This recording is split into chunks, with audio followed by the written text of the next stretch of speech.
Virtual reality in eDrawings Professional enables users to explore their designs at a one-to-one scale using a VR headset.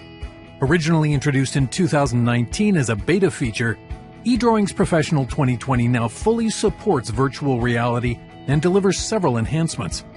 Just open a native SOLIDWORKS model in VR, put on a headset, and jump into your design. It's that easy. Visual quality is greatly improved in eDrawings 2020 with support for transparency, full scene anti-aliasing, and ambient occlusion, which gives your model a more realistic appearance. There are more options to control the sky and floor, including the option to add your own custom environment images.